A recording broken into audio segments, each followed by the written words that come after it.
আসসালামু আলাইকুম, welcome to cooking by Taiba's mom channel. আসছে কোরবানি ঈদে পূর্ব প্রস্তুতি হিসাবে আমরা যদি এই মশলাগুলো তৈরি করে রাখি তাহলে আমাদের রান্নাটা কিন্তু খুবই ইজি হয়ে যাবে। কোরবানি ঈদে আমরা গরু এবং খাসির মাংসের পাশাপাশি আমরা গরুর কলিজা, খাসির কলিজা, নলি নেহারি, ভুঁড়ি, মগজ সবই রান্না করে থাকি। তাই সব রান্নার জন্য একটি মশলাই তৈরি করছি। প্রথমেই আমি দিচ্ছি তেজপাতা এবং শুকনো মরিচ।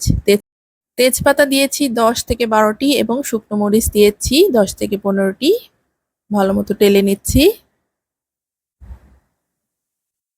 এবার একটা সাইডে রেখে দিচ্ছি।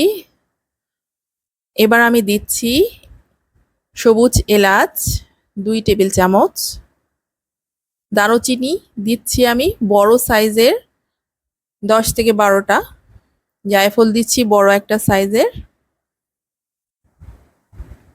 জয়ত্রী দিচ্ছি বড় সাইজের দুটো, লং দিচ্ছি 1.5 টেবিল চামচ,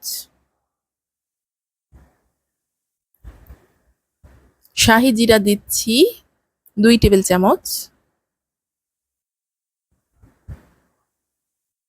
এবং স্টার অ্যানিস দিচ্ছি আমি ছোট সাইজের 1.5টা,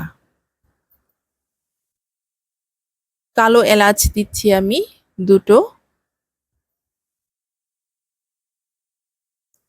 এবার এগুলোকে ভালো মতো টেলে নিতে হবে। এ পর্যায়ে অবশ্যই চুলার হিটটা লো ফ্লেমে রাখতে হবে। মুচমুচে করে ভেজে নিয়েছি। এবার গুঁড়ো করার পালা। সবগুলো একসাথে দিয়ে গুঁড়ো করে নিচ্ছি।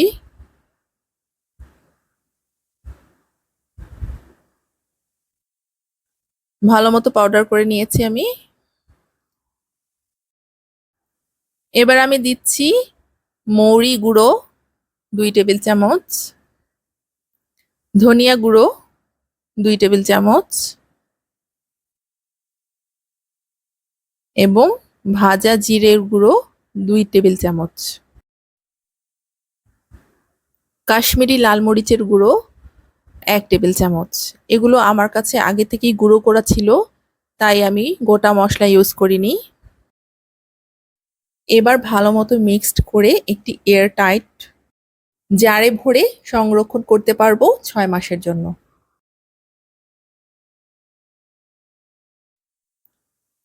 তৈরি হয়ে গেল মাংসের মশলা। এই ভিডিওটি যদি ভালো লেগে থাকে তাহলে আমাকে অবশ্যই কমেন্টে জানাবেন এবং আমাকে একটি সাবস্ক্রাইব করে আমার পাশে থাকবেন। আল্লাহ হাফেজ।